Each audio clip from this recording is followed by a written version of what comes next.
Well, good morning, Cam. Hello. We are recording on this Friday morning. What do we got? November 3rd. So puts it in Yeah, context for all the listeners. So it's my fault too. We were supposed to mm, record the other night, but I wasn't somebody fell asleep by accident. I wasn't going to bring it Whoopsies. up, but whatever. I was because it doesn't happen. Yeah. Usually I have the opposite problem where it's like, oh, it's 4 a.m. and I'm still awake. Why Mm-hmm. will my brain not turn off? And then eventually that catches up to me. Mm-hmm.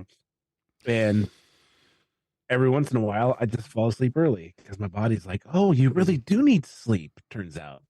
Yep. Just for the record, I'm not mad at you. Well, Just I appreciate that, but I just just a feel little really bad. disappointed. Okay, Dad. No, I woke up at it's like 10:45 or 11 p.m. You ever have those moments where like you don't know where you are Oh yeah. and you don't know am I even on planet Earth? Like Mm-hmm. it was one of those I woke up and I was like, why is it dark? Why am I in bed? What's time? Like and then like 10 seconds later it all comes but you're like, oh, okay, I get like Mm-hmm. I have reestablished, some sort of uh equilibrium here. But yeah, Mm-hmm. it was like that 10 seconds of just straight up confusion. I was so lost. Yep. Oh, we were just concerned you were in a ditch somewhere or something, Well, I, 'cause- I appreciate your concern. No, I yeah. was fast asleep in my bed. So, All right. Best case scenario if you're going to miss a show. absolutely. So, all right. Absolutely. Anyway, we can move on from there. We are going to talk about our October event predictions for the Scary Fast event. Bum, bum, bum, Mm-hmm. bum. So, And I get why it was called Scary Fast. It wasn't because the M3 is because it was only 30 minutes long. I yeah, mean, clearly. it was Scary Fast. did you know that it? I almost disagree with that just a little bit. It feels to me like the pacing was just a little like dialed back just a little bit. It wasn't like bam, bam, bam, bam, bam. It was They could have gotten out of that with like a 12 or 14-minute one yeah, if they wanted to. which I think is good because as somebody who occasionally takes notes for these events, it's kind of nice to be able to like jot down, oh, the M3 has this, or whatever. Uh-huh. Now, full disclosure, I didn't do that for this event. Matter of fact, I didn't even watch the whole event, but I got all the important bits out of it. So, all right. Well, Yes, we were going to score our picks, and I'm already kind of kicking myself over one of them. so, well, anyway, I suppose we can go ahead and just get on into it. All right. So the Scary Fast October event, Apple's announcement of the M3, the M3 chip, some new MacBook Pros, and an iMac. I think that was all we heard from them. So At the event, yeah. yeah. And Oh, and there's an Apple Pencil that we haven't talked about. yeah, that was weird. So no iPad announcements at all this year. No new iPad hardware at all, except the USB the USB-C pencil, which is the official name of this item. And why? I don't know. It's so weird. I love my magnetic one. I think great. I know I did hear one of the podcasts that I listened to suggest that it might have been because they wanted to get something out there that was like the Logitech Cran. That was a lower price option for education, something like that. So it's still weird because it will magnetically connect to the iPads that it will connect to magnetically, but it does not charge magnetically. So it doesn't use the induction charging. You have to plug it in with USB-C. It just sits there as a convenient way to right store it, essentially. Mm-hmm. I'm still happier with the second generation Apple Pencil that I have. So. Because that's a huge convenience to be able to just pop it on the side of your iPad and it charges it up, and it pairs that way and everything else. So. Will the new one pair that way, or do you have to? No, you have to plug it in with the USB-C. Interesting. Okay. Mm-hmm. So it literally is just a holding, mechanism, and it was all to cut costs. It doesn't do pressure sensitivity either. but it does, which this is a weird thing, but it does do that float thing that that came out on the iPads last year. Where it can hover. I'm sorry, it's a hover feature where it can hover above the iPad to move like a cursor in an app, but it won't actually do anything until you touch down with the tip. So interesting.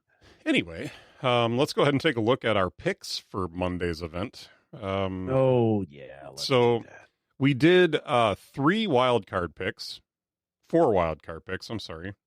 4 wildcard picks, a Buck wildcard pick, and then we picked an annual predictees pick from our annual predictees, which this was a difficult one, and was it ever? Both of us came up with goose eggs on this, but we gave it the college try, so we did. I don't know what that means anymore, but whatever.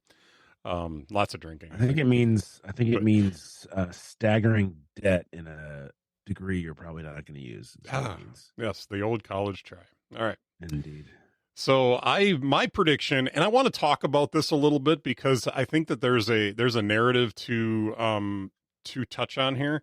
But my pick was the return of the MacBook, 13.9 inch or smaller. So the reason that I picked that, I've picked this a couple of times because I think that I want to see the line.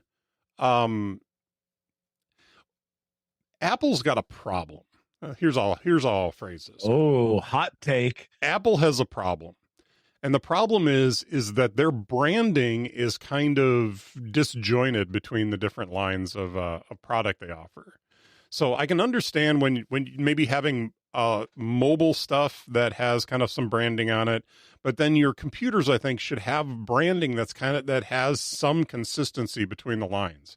So when you talk about an iPad, we have the iPad, we have the iPad Air, we have the iPad Pro.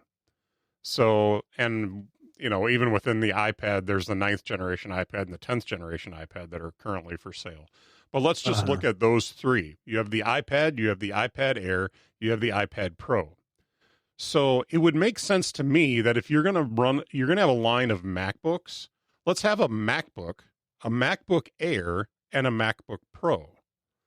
And I think it's inevitable that they're going to bring back the standard MacBook, the standard MacBook branding. But I think they're really stuck on this idea that, like, you have a MacBook Pro that your company gave you for work, correct? Yep. I think their concern here is that if you put a MacBook Pro, if you change the branding on, say, the 13-inch MacBook Pro, the old one, to the new one becomes just the MacBook. I think now companies are looking at the MacBook, just the regular MacBook, and saying that's not enough for our associates. We need the MacBook Pro, and so then now the option is a $2,000 machine. So they're like, yeah, screw that. We're going to just get them a Windows machine instead, and then we can get a cheaper Windows machine. So I think that's kind of the line that they're walking with this. So, but the way I envisioned it is that they would take the old old 13-inch MacBook Pro and replace that with just the regular MacBook. Because to me, when you're looking at a consumer line, it makes way more sense to have the MacBook, like say a 12-inch MacBook, the MacBook Air for those of us who are kind of in that middle, like prosumer range. So we're doing some stuff that requires some heavy lifting, but not a lot of heavy lifting. So, we're not doing photogrammetry. We're not doing AI on our devices. We're not doing a lot of that kind of stuff. So the Air is a perfectly good product for us. And then you have the MacBook Pro for the people that just need insane power. You following me? Yeah. So I think, let's put it this way. I think a 12-inch MacBook would be my mom's computer. She needs it for checking email, going online, looking up stuff, stuff like that. It doesn't need to be a real, heavy duty machine.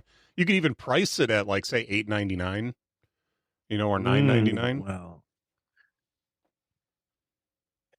yeah, like I get what you're saying, but I also think that Apple probably views that machine as an iPad, not as a Mac. Yeah, I get that.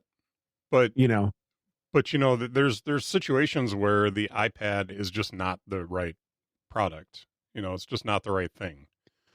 Yeah, but Apple is also known for being a little stubborn in how it views its products and how people should use them. Now, that is not as much the case now as it was, say, 4 or 5 years ago, right?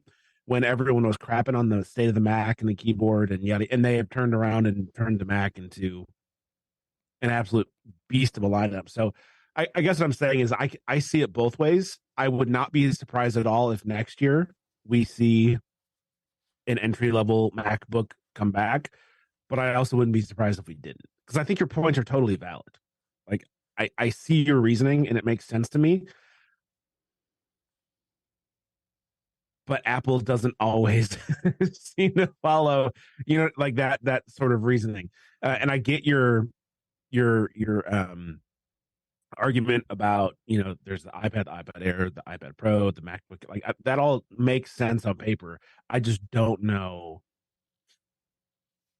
if Apple's going to do that, because, like, again, like, for a company that makes the most money, right, their marketing is still weird to me. Oh, we've got Macs that have a chip called Max, but they're spelled differently. Yeah. And go back and watch that event and count how many times they say the word Pro. It's got to be triple digits. Oh, the MacBook Pro with the M3 Pro is for pros who like pro workflows for their MacBook Pros. Pro. It was like, it's annoying. Mm-hmm. And now I'm moving on to a different topic, but I guess what I want to say is I get what you're saying, and it follows logically, I think. Mm-hmm. I just am not confident that Apple is going to do that. So part of the use case for me here is that my mom, we went out to shop for computers at one point, and she knows that I'm recommending Macs. I recommended a MacBook for her at the time. But we walked into Best Buy and she found I think it was an HP machine that was like $600. Yeah. And it did everything that she needed it to do.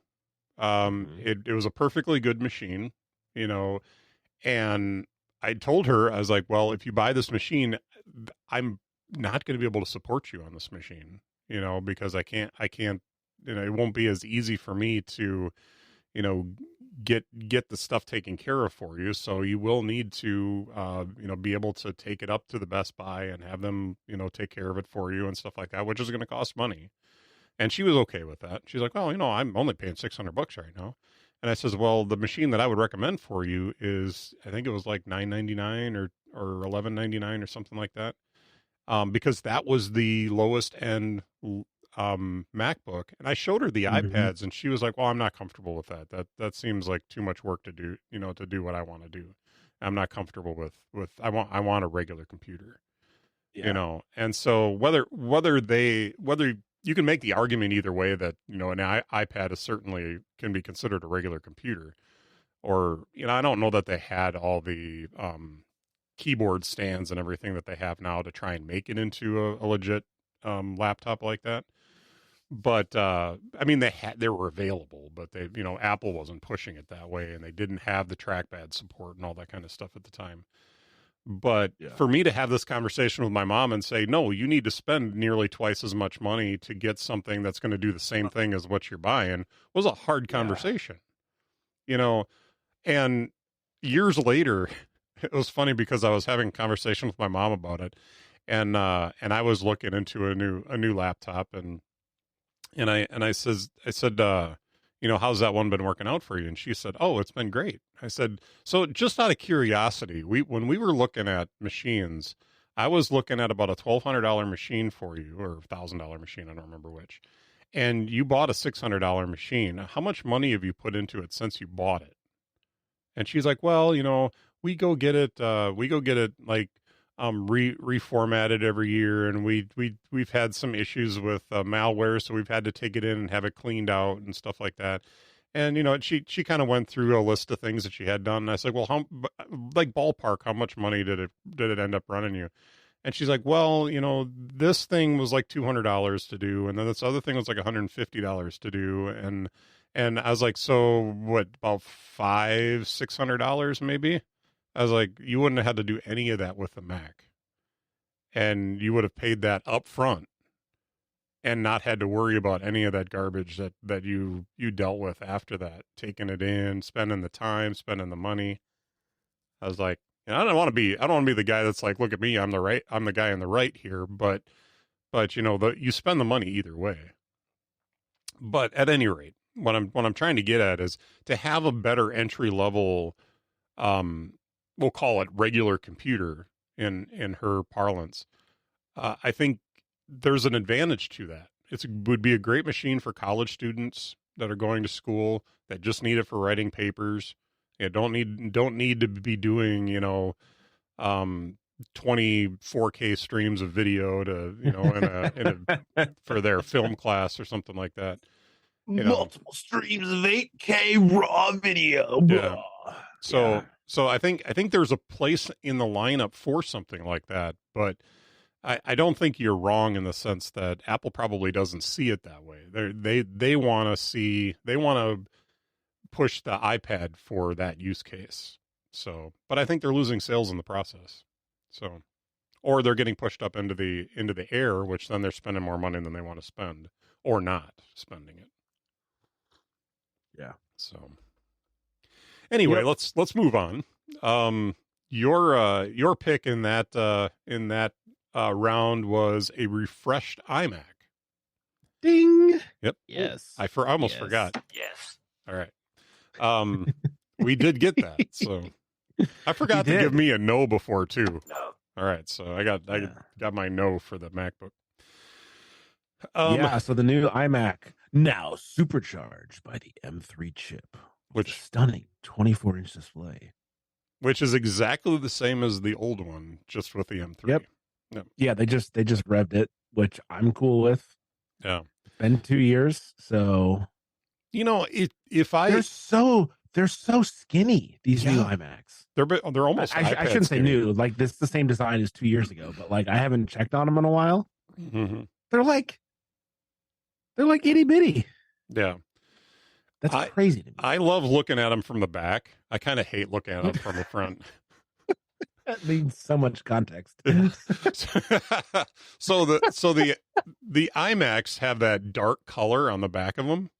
Uh-huh. And then when you look at them from the front, they're like that light pastel version of that color, and then a white border around the screen. I hate everything about that. If they could have offered, like the orange one, for instance, I would love it if they would have carried that dark orange around to the front of the machine and then had the black bezel around the edges. Maybe it wasn't as pretty to them or whatever, but that's the way I like my machines. Maybe I'm just a pro that I want my machine in black. But oh my gosh, can we not? We're gonna talk about that. Mm-hmm.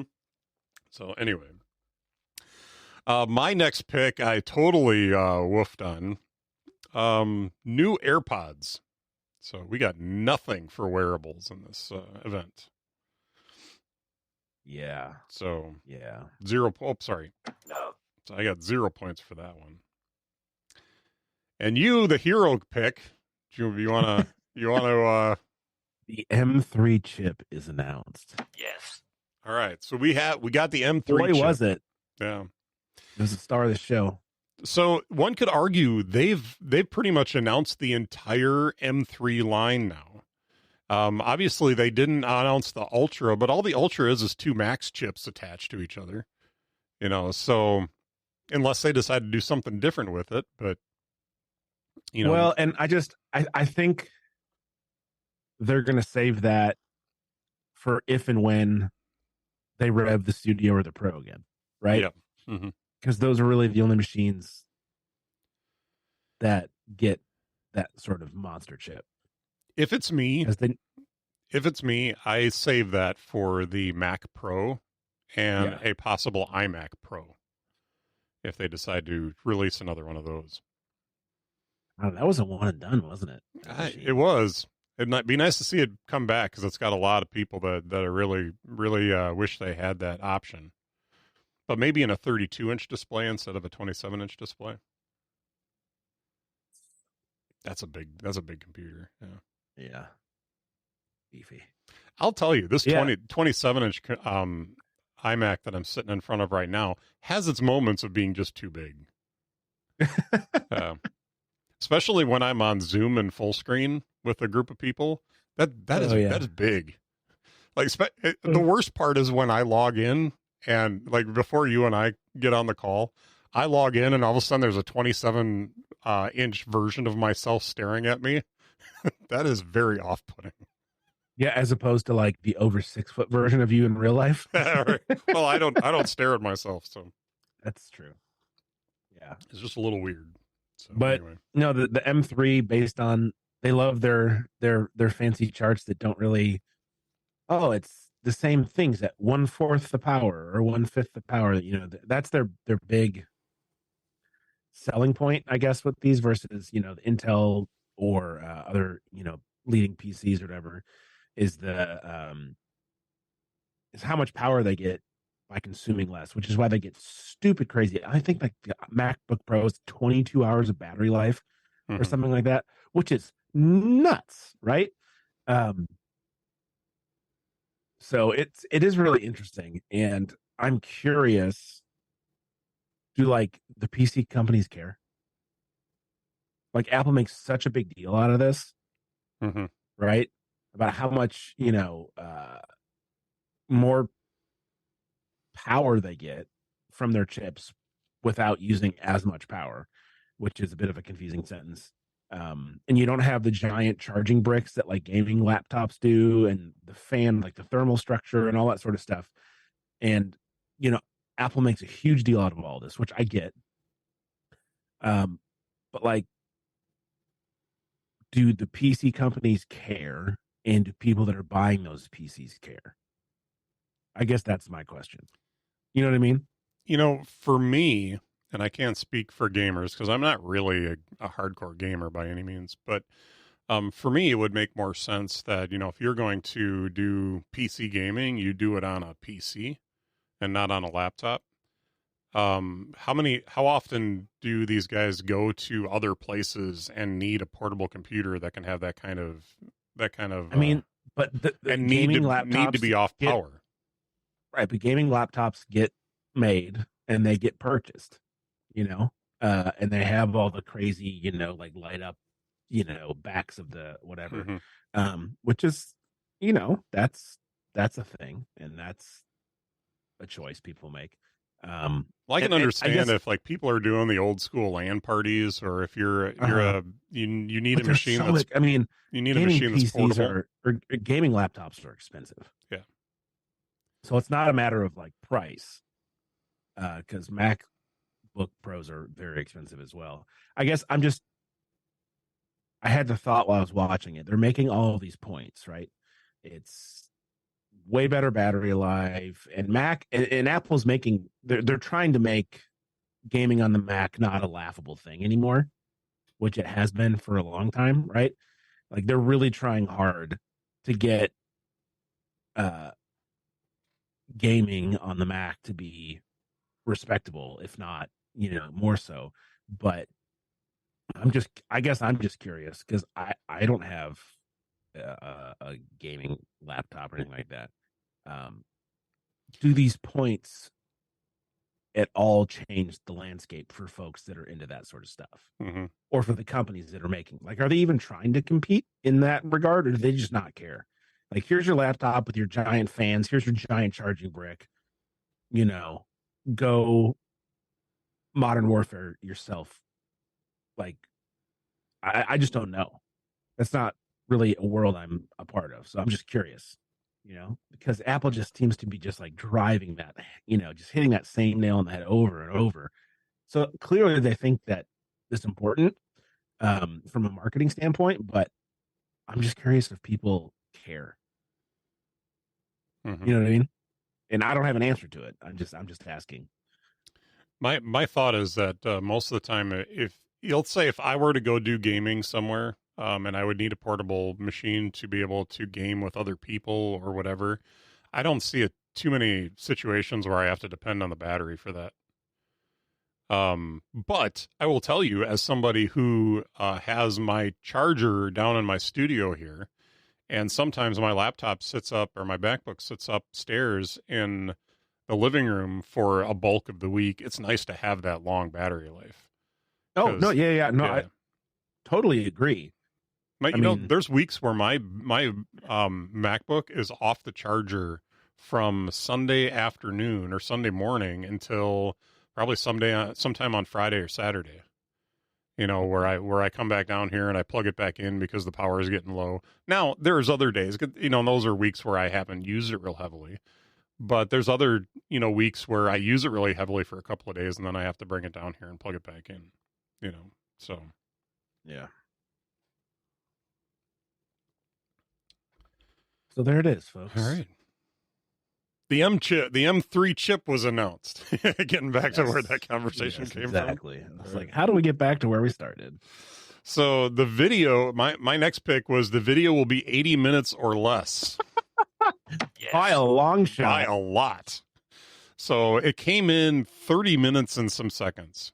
So I balked a little bit at on Upgrade last week when they did their picks. They talked about the length of the video. They always have a tiebreaker for theirs, and usually it has to do with the length of the presentation. And Snell picked 27 minutes as the standard, and Mike got the over or under on that. Oh, okay. So that's how they do it. And when he said 27 minutes, I'm like, oh, easy over. Like, there's no way it's going to be under 27 minutes. It was almost under 27 minutes. It only beat it by like 3 minutes. So, which, I mean, if you're aiming for 27 minutes, that's like 11 or 12% more. So, I mean, it's while 3 minutes isn't long, it's still a decent chunk, but I get what you're saying. But that was basically Tim Cook's wrap up at the end, wasn't it? Yeah, essentially. So, all right, we need to talk about this next one. Did you want to talk about this? Okay, so my third wildcard pick was Halloween adjacent segment in the presentation. Now, an argument could be made that the entire presentation was Halloween adjacent. There was the Apple icon as the moon in the clouds and the flying through the park with all of like the fog and like Johnny Cerrugi saying, "Welcome to my lab," and them saying, "Oh, these chips are monstrously fast." Like they have like marketing Halloweens, which is just so annoying. Mm-hmm. But there was no Craig Federighi in a costume like we joked about. Yep.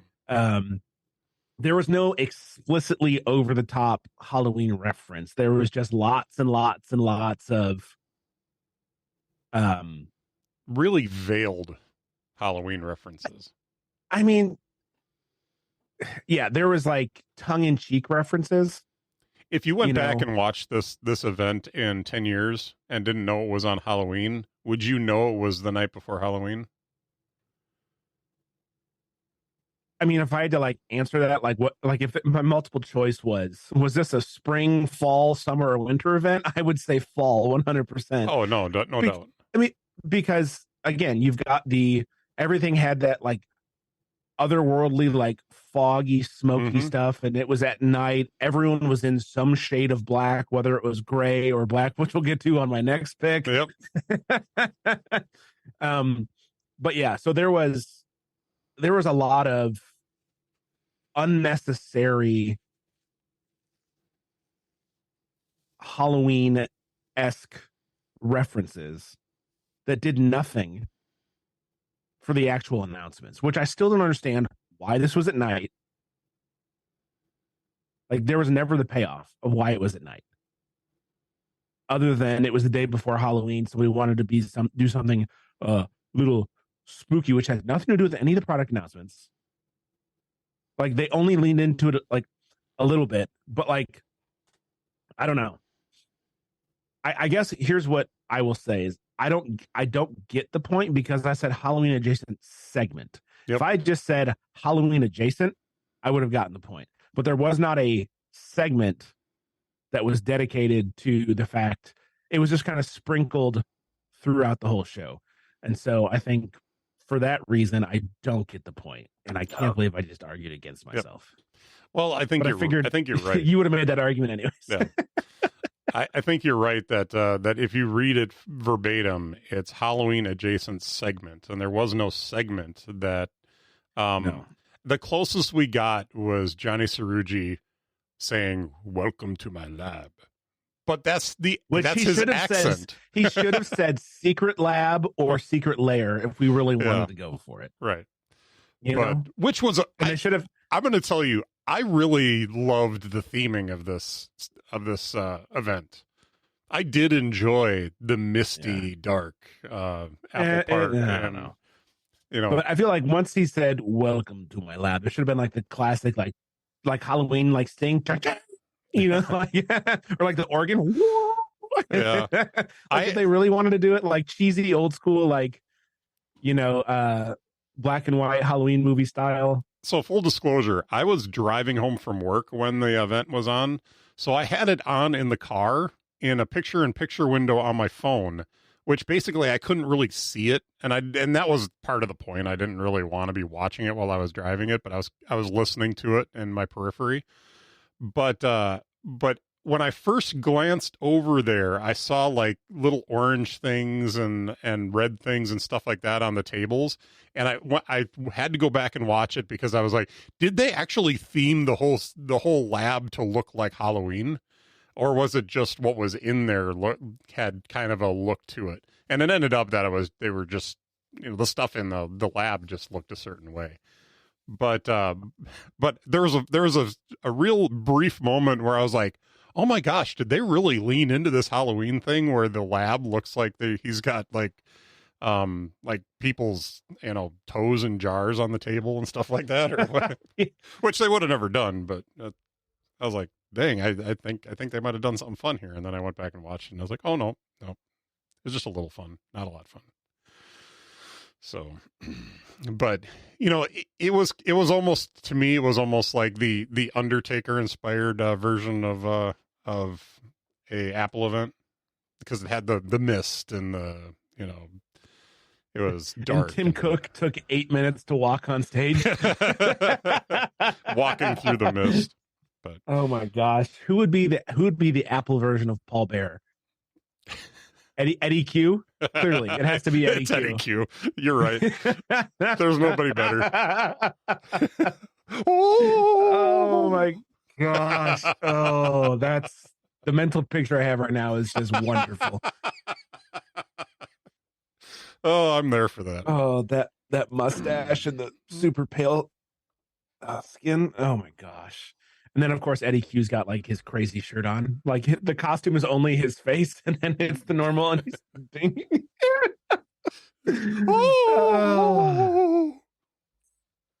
So good. Oh, if he could pull it off, that would be awesome. All right. Anyway, my next pick, one new product will have orange as a color option.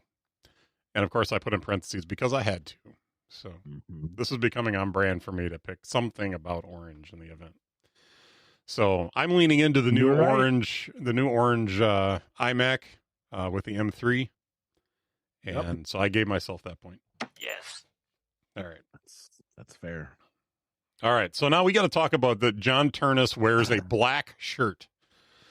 So you put the picture into our notes. Yeah. Of him, because I figured we needed a visual reference for us to debate this. So I'm trying to zoom in here because I could swear that there is a heather in that shirt. So that to me looks like a black, like heather gray. I'm sorry, like a dark gray, like a heather gray shirt. You know what I'm talking about? Isn't dark gray just a shade of black? Well, you could argue that white is a shade of black. Not as convincingly as I could this.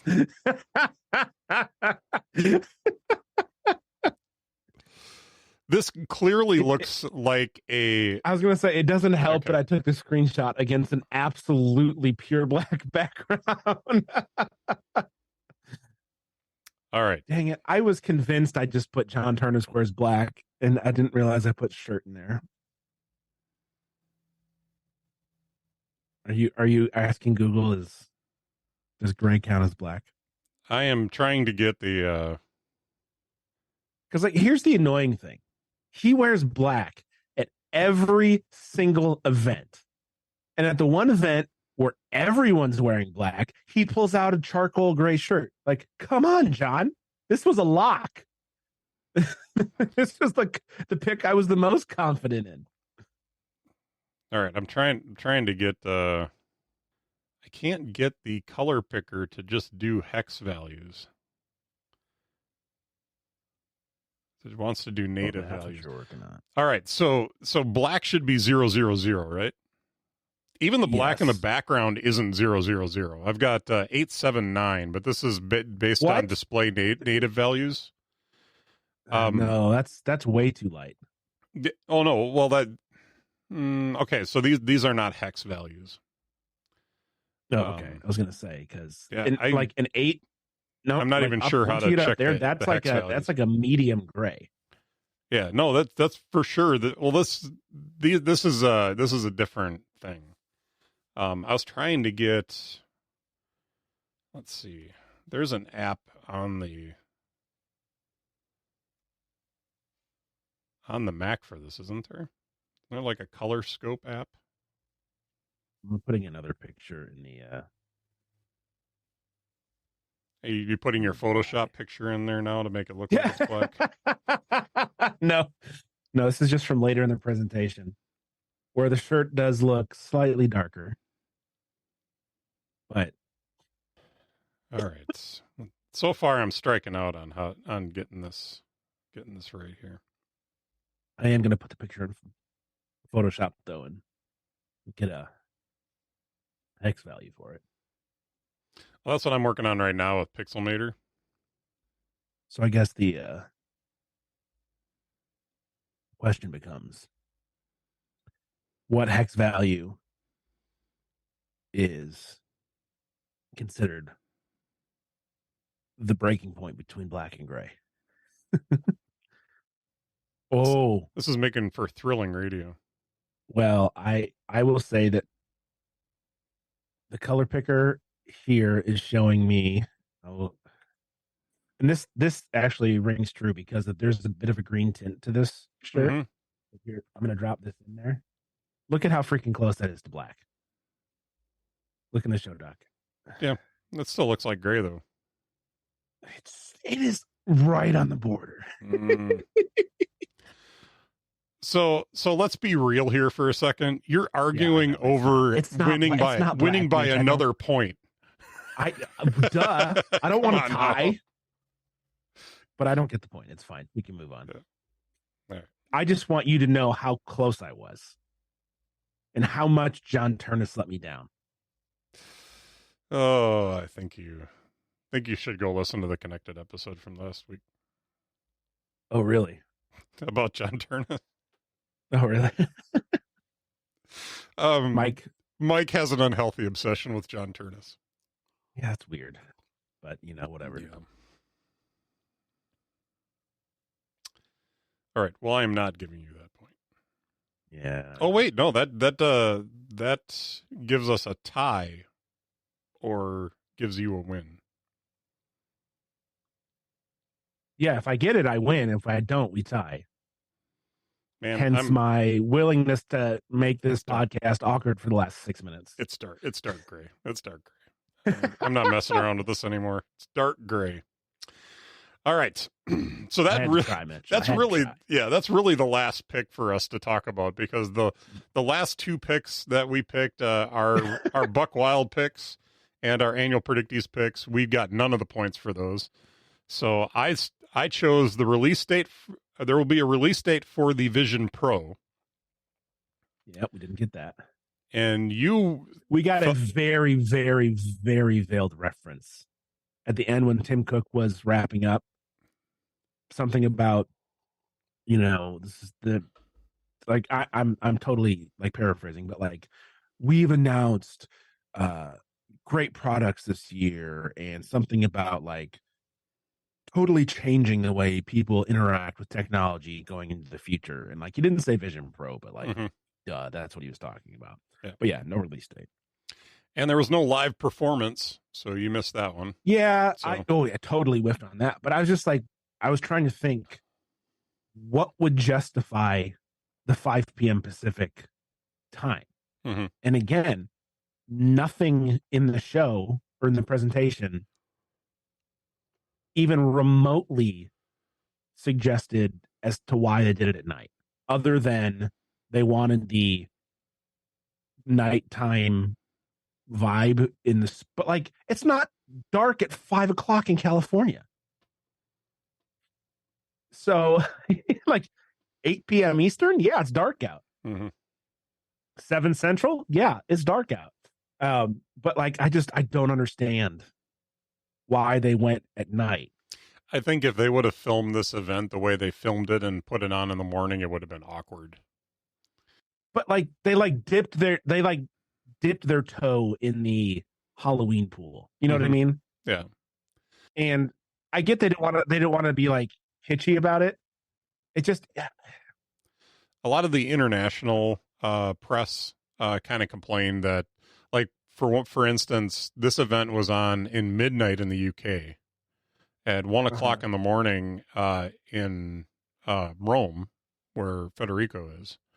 You know, so if you start thinking about that, although I heard too, I'm trying to remember which podcast it was that they were saying, like, it was really exciting to be in their Discord because for the first time, there was people from Australia that were tuning in to watch it and were in the Discord with them. So it was kind of a little bit of one and a little bit of the other. Like, it was, you know, you excluded some people, but you included some new people into it. So because of the time.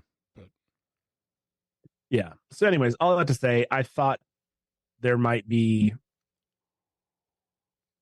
something in addition to the show, like a live music, which they haven't done in since U2, right? I know they had Drake on stage when they did the Apple Music thing, but he didn't perform. It'd be interesting to go back and see how many years ago, as I don't know that he was the last one, because Sia was in there after U2. She did a performance. She did. Okay. Yeah. There was other performers. I guess like Age of Innocence was like 2015 or something like that. So yeah, that's a while ago. Yeah. Okay. Everyone just remembers that because the super awkward. The ET finger touch. Yeah. Yeah. That was very uncomfortable. So anyways, yeah, no live music performance. Last 2 picks, you know, I brought out there will be a new product with Ultra branding. Didn't get that. I mean, shoot, when they started rattling off the M3 chips, I thought you might get this one, but they stopped the Max. So, and then you got iPad Mini gets an update. Yeah, so. And by the way, those last 2 picks were our annual Predictees picks. Correct. They weren't things that we were like super sold on. Is we just had very few options to pick from. Right. Because either it's already happened this year or it wasn't going to happen this year. So yeah, it was just picking something. So next year we have to think about when we put our annual predictees in, spreading it out throughout the year and trying to have a little bit more even distribution. Yeah, and to be fair though, like both of those picks are not crazy. No, I mean you could have seen either one of them at this event. Yeah, because it's been 2 years since the iPad Mini got updated, and there are Ultra trips, so it's not unheard. Like neither of those would have been super far fetched. Like they wouldn't qualify as Buck Wild picks. Let's put it that way. Yeah. So we just didn't get them, and so final scores, Mitch, are. I'll just say we tied at 2. Yeah. Wah, wah. Which is a bummer because this was the tiebreaker for the year. we now each have 16 points on the year. I won an event. You won WWDC. I won the iPhone event, each by 1 point, and now we've tied. And so we are officially 1-1-1 on the year with 16 total correct picks. It's all coming down to the annual predictees. Dun, which dun, dun, dun. which we will cover Which- on another show. But I'm currently Yes. going through and looking at what we hit and what we missed. So, Oh no! I think I might have this one, but we'll talk about this after the new year when we do our picks for next year. But yeah, you had a rough year, bud. Anyway, closing the document, and that is the end of our predictees results for this event. All right, so you got anything that you're delighted about right now? I got to fire off the sounder if we're going to do this. We got time. I was thinking about this last night. Hold on. Let's do this. All right, Cam. What's delighting you today? So I've been at a new church last couple months because I moved. And it's always, sad when you have to leave your people. But in my old church, I was playing a lot of, like, 95% of the time I was in the worship team. I was playing bass because that was the bigger need. We had a bunch of guitar players and really, like, 2 bass players. So I was playing bass a lot, which is a lot of fun. I enjoy it. It's a good time. You just get to hang out with the drummer and just groove. It's good. But at my new church, again, because I moved, I have been able to get back into guitar with the band. And so we had run through last night, and I have missed playing guitar in a band setting. Like, I don't really like playing guitar or bass by myself. Like, it's fine. I do it because I need to practice. I should do it a lot more, frankly. But there's just something about making music with other people that I really, really enjoy, especially in the context of the church and the fact that we're not making that music to for our own benefit. We're making that music, one, to worship, and two, to lead others in that same vein. And so it's not just about the music; it's about the purpose of the music and what we're doing it for, and all of that, which just adds to the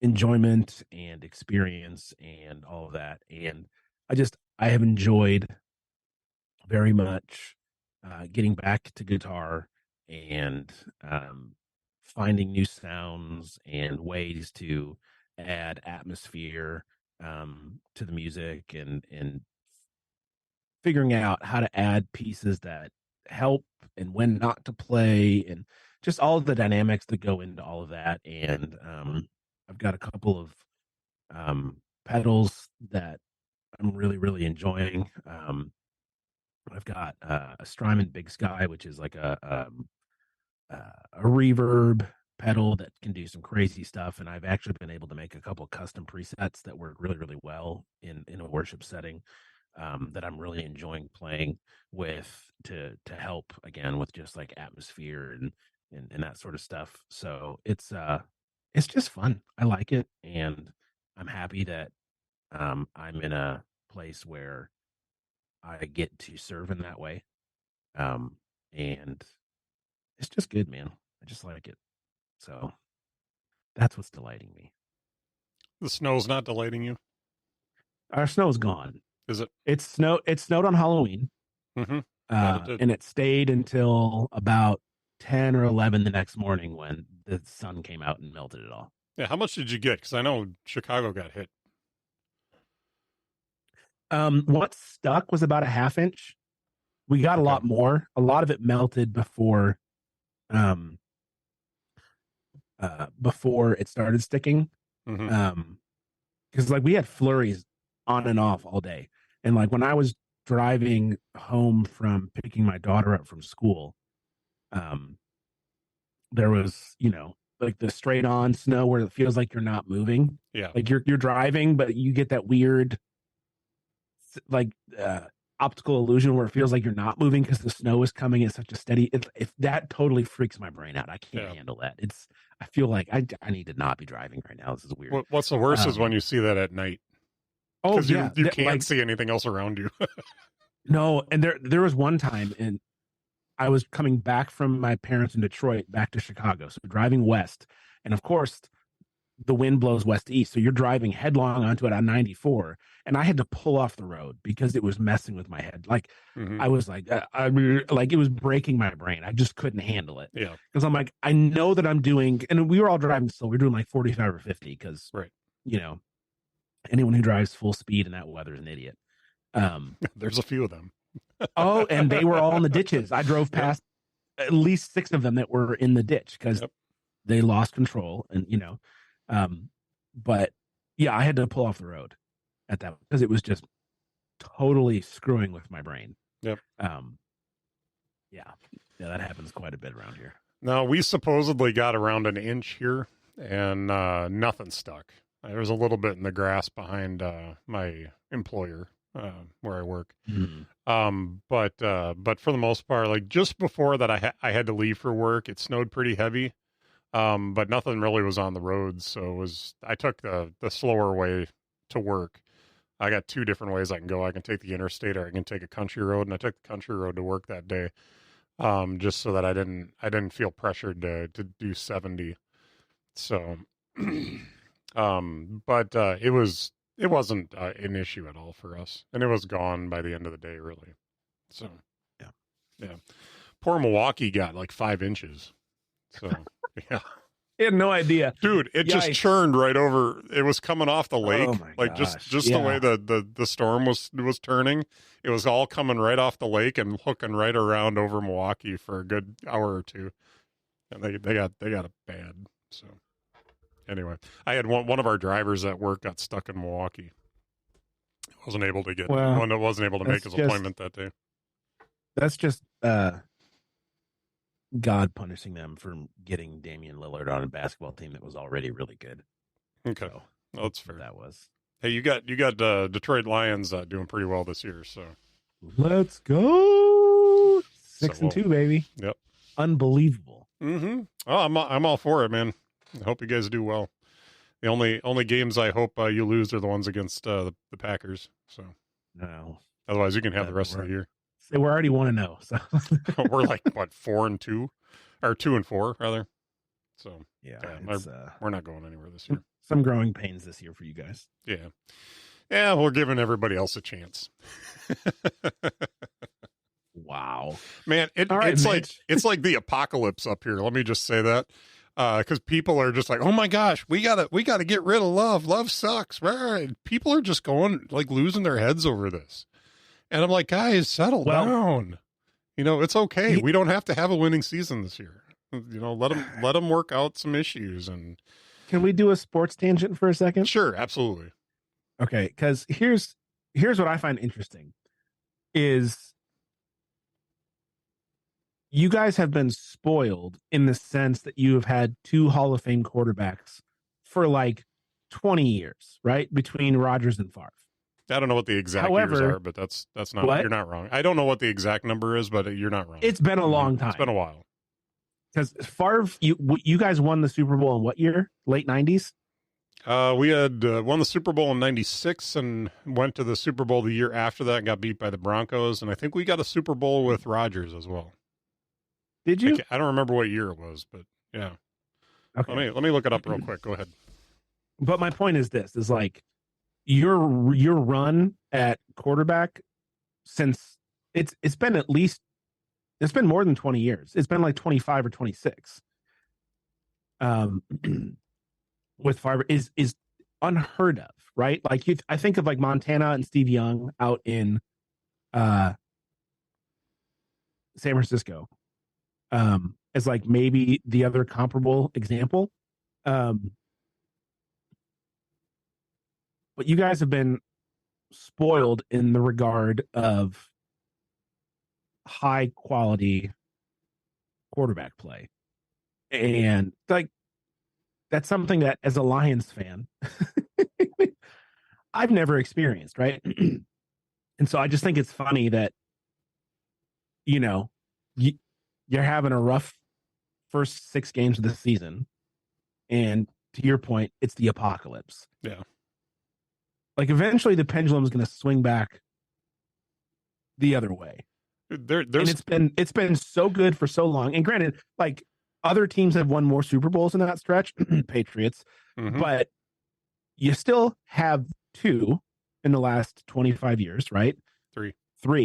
Okay, Yep, so what were the 2011? Years? 2011, we Rodgers had his Super Bowl. Okay, against the Steelers. But I'm talking, did Favre win 2 then? Favre was into. I don't think he's right. So I'm saying in the Favre and Rodgers era, you have 2 Super Bowl wins. Yeah, I'm looking it up. Hold on. Okay. And other teams have more in that stretch, but my team has never been to a Super Bowl. And so I just find it funny when fans of, like, say, the Packers or the Steelers or the Patriots, all 3 teams not doing great this year, all 3 teams with newer quarterbacks, you know, Mac Jones being the most experienced of the 3, like lose their collective minds because their teams aren't historically good like they have been for the last 20 years, right? Like you think of like Ben Roethlisberger Steelers, won, I think 2 Super Bowls. The Patriots obviously won like 6 or 7 or something stupid like that. You guys won 2. The only, like, the Colts would be the other team with the Giants, right? With the Manning brothers. Like those are the 5 teams of the last 2 decades, right? That have won multiples, all with Hall of Fame quarterbacks. Ben Roethlisberger being on the edge, right? I don't know if he will, but all of those teams now are very mediocre. And it's just, it is interesting to me how fans that get used to such a high caliber team, once their team is not that, like, lose their minds. Yeah. Welcome to the last 70 years of Lions football, people. I'm not even exaggerating. The Lions were good in the 50s. The multiple, NFL championships before the Super Bowl was a thing. In the Super Bowl era, they have never been to the Super Bowl, which means they've never won the NFC. They've got 1 playoff win, and it was since 1991. I was 5. So I don't know. As someone who has wallowed in NFL hell, not even purgatory, like, I don't know. Yes. Well, you're maybe also be grateful. Maybe be grateful for the good times. Yeah, because some teams haven't had good times. Well, honestly, when you start to look at the Green Bay Packers history, I think it's you add that in too. 13 national championships, the first 2 Super Bowls. So in Wisconsin, there's definitely a expectation that the Packers are going to do well. And even when you start talking about the years where they weren't doing well, say back in the 80s and before that, they're like that. Those are considered the dark times. There's we kind of forget about that, but yeah. So we've definitely built a expectation in Wisconsin that the Packers are going to do something. That they're going to go to the playoffs or at least contend to go to the playoffs. So. Yeah. But anyway, I'm just saying. Just enjoy the fact that your team has been in the top quarter. Dude, didn't I tell you I'm happy for you, man? Oh no, I'm not. This isn't for you. Yeah. You're not the person I'm talking about. Yeah. It's the people that are, calling into talk radio, losing their minds because, it's like. No, well, I come into work, on a Monday, and a bunch of people are just like, oh man, they need to fire Jordan Love and, give Clifford a chance. And, and they're just, they're like, Sean Clifford's the answer. That's funny. Anyways, So, sorry. but no, they're No offense to Mr. Clifford. they're like searching. They're grasping for stuff, and and I get it. I get it. It sucks not having a winning team this year, but it is what it is. So, go Lions. Except if you're playing the Packers. All right. Anyway. All right. Enough of that. What's delighting you, sir? I was thinking about this, and I had a couple of things, and I think I'm gonna just go with my new iPhone 15 Pro Max. So, I will say that it's not a revolutionary device over, say, the 13 Pro Max that I had, but I'm really, really liking the the action button is really sweet. I really do like the action button. I have it set for the camera right now, and it is so nice to just grab it, press on the camera, take a picture, and then swipe out of the camera app, and you're done. And some people would say, well, you can just swipe over on the screen and bring up the camera.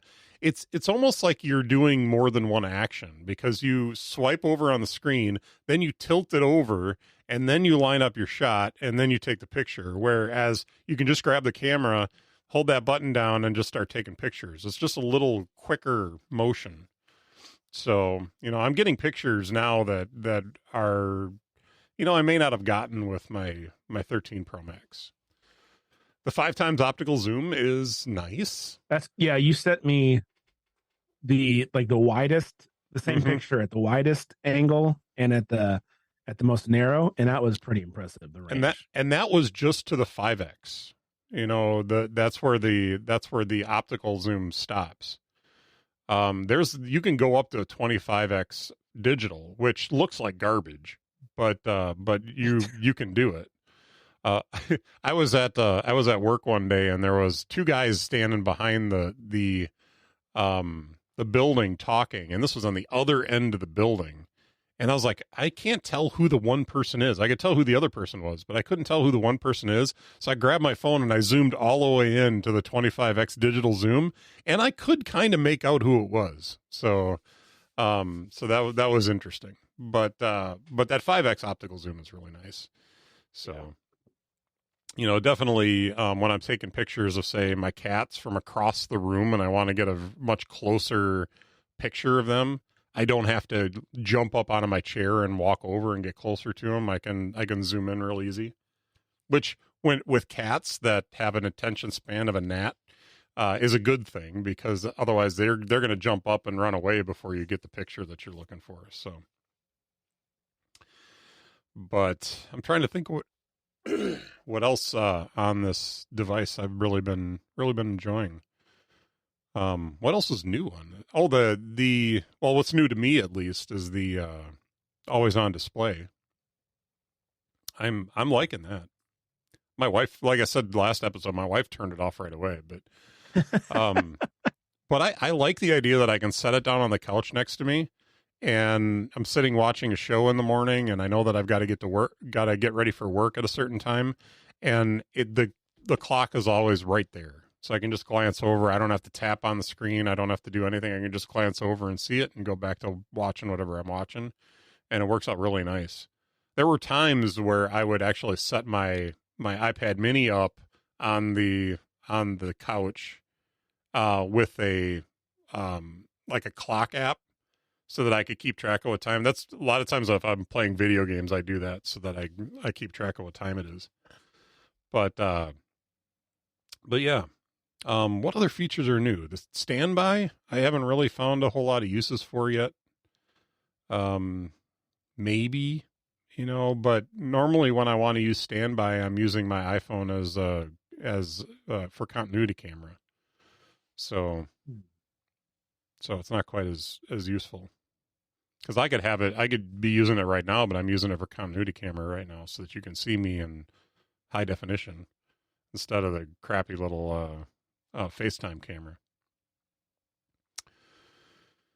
Oh, what other new features were on there? Oh, your dynamic island. That's new to you, right? Oh yeah, dynamic island. I have really been enjoying that. That's going to be so weird when I finally get a newer phone. I was forcing myself a little bit to like put like game scores in there and stuff like that, and that's real nice because it's persistent at the top of the screen. I would say where I don't like it as much is when you get more than one app up there. You know, they have the ability to do two apps in the dynamic island. Yeah, And that doesn't feel right. And what it does is it takes over the dynamic island on the one side for one app, and then the other app gets a little circle next to it. And so it's a little less nice to have that, because it doesn't give you any information. It just basically gives you a something you can touch to go straight into that app, which if I wanted that, I would have the app icon on my home screen. So, but yeah, it seems like something that's that small really should be dedicated to one thing at a time. Yeah. And that's where I think I said last time we talked, or last episode, I wish they could prioritize. We wish you could prioritize what was in the dynamic island and just say, here's a list of things that have access to the dynamic island. Here's what I want there. And if that's not there, then you can put this there. And if that's not there, you can put this there, and do something like that. That I like that idea. I'm just, again, this is what, the second version of iOS that has it. Yeah. And I wonder if this is them just trying to, again, figure out the best way to, you know, and they tend to take their time with this sort of stuff. Like, you know, like the Apple Watch comes to mind. They were hell bent on what they wanted it to be. And only after a couple of years did they change it to be like, oh no, it's actually this other thing. And I wonder if we'll see something similar with how the dynamic island is populated with information as they work through the experimenting of how to use it, what's too much, what's not enough. You know, do they do the auto rotate like on your stacks? You know, is that an option in the future? You know, or the priority list, like you said, I don't know. But it is still relatively new, right? This is only the second phone that has it. So we're in what, month 13 or 14 of it being in existence. So have I ever shared my rule of 3 when it comes to Apple? So I thought it was the rule of 2. Rule of 3. Oh, rule of tools from Star Wars. That was the joke. Yes. Yeah. So it has been my experience with Apple, whenever they release a new device, you could easily skip the first 2 generations because they don't really figure out what it is until the 3rd generation. And that's when you see the changes that the market is telling it needs. So if by the 3rd year, if you go into the 3rd and 4th year of a device and it hasn't changed at all, they're not actively developing it. You know, I think the Touch Bar is a good example of that. I think they had given up on it by the 3rd year, and there really just wasn't any. I mean, the only thing they did to the Touch Bar after the initial release was they gave you a hardware escape button at one point, where originally that was on the Touch Bar, but otherwise there really wasn't any updates to it whatsoever. So what you're saying is that my MacBook Pro with the Touch Bar is a lame duck. It is a relic laptop of an older earlier it's time. Got an M1. It's got an M1 chip in it. It can't be. It's 2 years old. It can't be a relic yet. So it just has no future. Yeah. Well, you realize they discontinued that device. Yeah, I know. So there's no more Touch Bar. So I don't ever use it unless I do by accident. Yeah.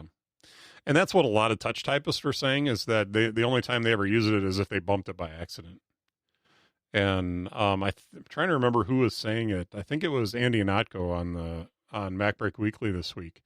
He said that the first time he got a device with a Touch Bar on it, he started typing and he started seeing that it was suggesting, like he would type TH, and all of a sudden it would say the or there, or, you know, and it would give like suggestions as to what he was typing. He's like, there is no situation where I'm going to take my hands off the keyboard and reach up and touch one of those buttons. especially like, for an extra, like a singular letter. Yeah. Oh yes, that is what I wanted. That's what I wanted. No, he's just going to type E because my hand's already there. Why am I going to pick my hand up off the keyboard and touch that? Actually, I was trying to type Thermopylae, but that's fine. Whatever, you basic word suggester.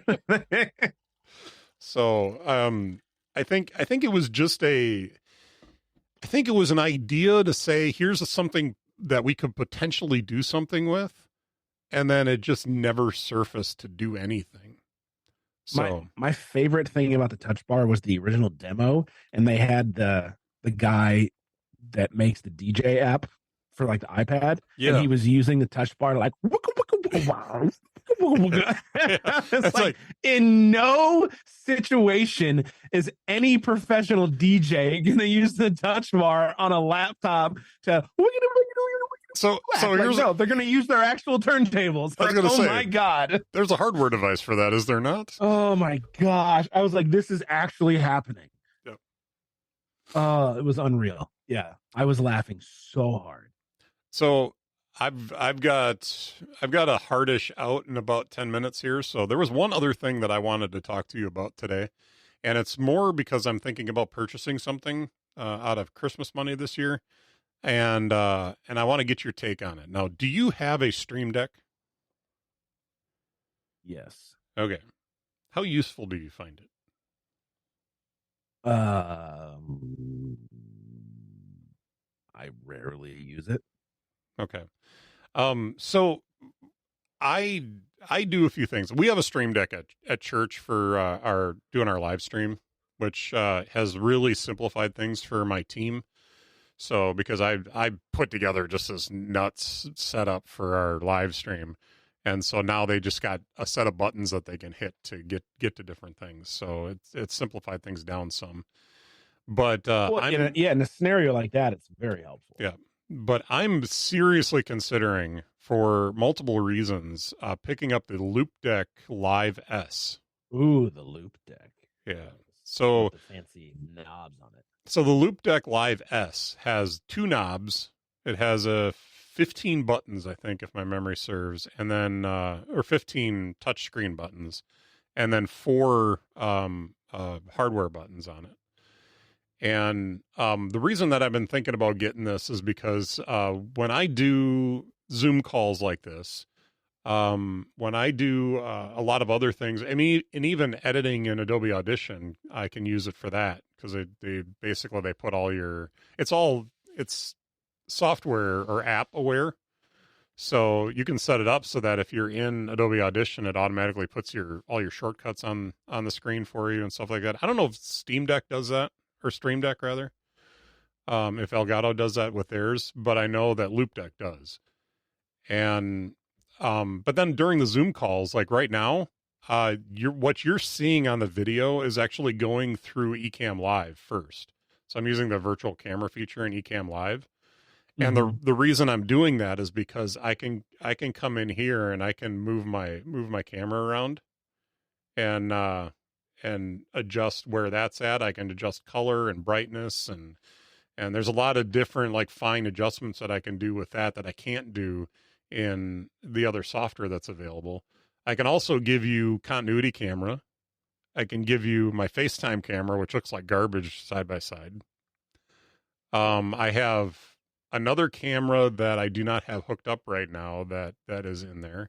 I can also just give you my emoji that I use, the avatar that I use, which is the avatar that I have in Zoom anyway. And I can do like camera switching in here, which is nice. I do have a screen share feature, and my Elgato HD60 is in here too. So if I wanted to stream games to this, I can do that too. But what I can do with the Loupedeck is actually work that into the device here, so that I've got basically buttons right in front of me to be able to control everything. I also have if any of the listeners have watched Shark Tank, the Mute Me guys were on Shark Tank a while back, and I actually funded that on Indiegogo, I think. And so I have two of those here, and one of them's underneath my desk, and it's a big button that glows green if your mic is active in Zoom, and it glows red if it's not, and the button on the top will mute your mic or open your mic for you. So that's nice. And I'm thinking that I can combine that all into the Loupedeck and eliminate that piece of hardware and not have to, grab my trackpad to go over to Ecamm. I have Ecamm on my second monitor over here. If you keep noticing, I'm looking up over there. But I don't have to go over there and mouse through that to do stuff. I can just do stuff right on the buttons on Loupedeck. So Loupedeck's a little bit more expensive, but it's a little nicer, I think. And it has Zoom extensions. It's got a plugin for Zoom. It's got a bunch of stuff. It's got Adobe Audition stuff built into it already. So, you can use the knobs for scrolling through the timeline, for adjusting different things, and then you can customize all that as well. So I'm thinking hard about doing that because I think it'd be a real big game changer to my workflow. So yeah, there is something about hardware, twisting knobs, and that's why I like my soundboard. mm-hmm. I have faders and not. It's just mm-hmm. fun, And anytime you can use a hardware thing like that to control your software, it just feels cool, Yeah. Not using a mouse or a keyboard or a trackpad, but just changing the dial or what. Yeah, it's enjoyable. Mm-hmm. I feel like I'm working on the Death Star sometimes. Yeah. Well, I mean, all our sound effects, long helmet, Yeah, all our sound effects are on my Tascam Mixcast 4. So when I hit those sound effects, yes, no, those are physical buttons that I have over to my left here. So I've got some fun ones on mine, but I won't use them now because you're not gonna blow up my ears with an air horn. Well, you just have to say something funny, and then I can use them. All right. So, all right. Well, that's about all I've got for today. You have anything you want to add today? No. I think we have a complete show. Very nice. All right. Well, if you do want to find out more about what we do and where we are and all that kind of stuff, innerdialogue.show will get you all that information. You can also check out my work at mitchcraig.online. And I might be writing an article about my discontent with my work right now, depending. But that's kind of in the back of my head yet. Cam, where can people find you? In their dreams. I think you've used that one before. Oh, have I? All right. Well, no, just CamBrennan.com.